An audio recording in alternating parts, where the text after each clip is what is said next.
Personal గెలికారు. నేను సింధు గురించి మాట్లాడట్లా, మామూలుగా చెప్తున్నా. నాకు నువ్వు లేకపోతే నేను నేను ఇప్పుడు అనుభవించే దాంట్లో ఒక major part, important role play చేశావు. అసలు నాకు అర్థం కాలేదు గౌతమ్, అసలు నాతో ఉంటే అమ్మాయికి ఏం ప్రాబ్లం?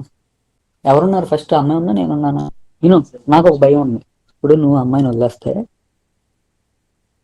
10 సంవత్సరాల తర్వాత ఏమన్నా, నీ అమ్మాయి వల్ల నేను వల్ల నేను మంచి మనిషిని వదులుకున్నా, నా లైఫ్ దింగింది వీడి వల్లే అని నువ్వు అనుకోకూడదని నేను అనుకున్నా.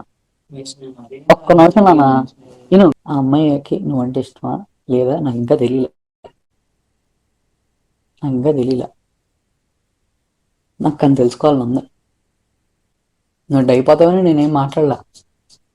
సరే నేను నన్ను వదిలేను, నన్ను వదిలేసి హ్యాపీగా చెప్తున్నాగా, వదిలేసి. అవును, నాకు అసలు సింధు అందంగా ఉంటుందా? నాకు అందగత్తులు ఎవరు నాకు ప్రపోజల్ చేయలేదా? డబ్బున్నోళ్ళు నాతో తిరుగుదాం అనుకోలేదా? ప్రొడ్యూసర్ కూతురు నన్ను నాకు లైన్ వేయలేదా? అలిఫియా కూడా లైన్ వేస్తే నేను దిగాను. అలిఫియాని ఈ అమ్మ వాళ్ళ అమ్మ ఎంతసేపు మాడతాను, వదిలింగ నాకు చిరాకు. వదిలింగాను లేదా? నా పక్కన పడుకున్న ఐశ్వర్య ఏం చేసింది నన్ను నువ్వు ఎప్పుడైనా గమనించావా? సెక్షువల్గా నచ్చగా వేరే వాళ్ళతో ఉంటాం, లేదు డబ్బులు లేక డబ్బులు కోసం ఉంటాం. అట్ ది సేమ్ టైం మా మనిషి మీద ఇష్టం కూడా ఉంటుంది. నీ మీద ఇష్టమా ఇష్టం కాదా నాకు తెలియట్లే. అసలు అమ్మాయి వాళ్ళ బాగా నీకు నిజంగా ఏం తెలీదా? ప్రామిస్ చేసి చెప్పు. నీకు డౌట్ రావడానికి కారణమే నేను. నాకు తెలిసి అయితే నేను చీట్ చేశా, మోసం చేశా. కానీ అది ఎందుకు ఏంటి అనేది నేను చెప్పలేను.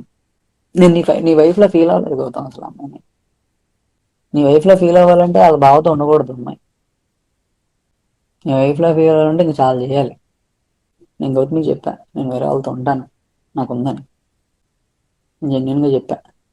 నాకైతే పోదు అది, కానీ నేను ప్రయత్నిస్తా. ఇంత జరిగింది కాబట్టి అమ్మాయి కూడా ఉండకపోవచ్చు. చచ్చిపోతాను అన్నాను, చచ్చిపోయిందా?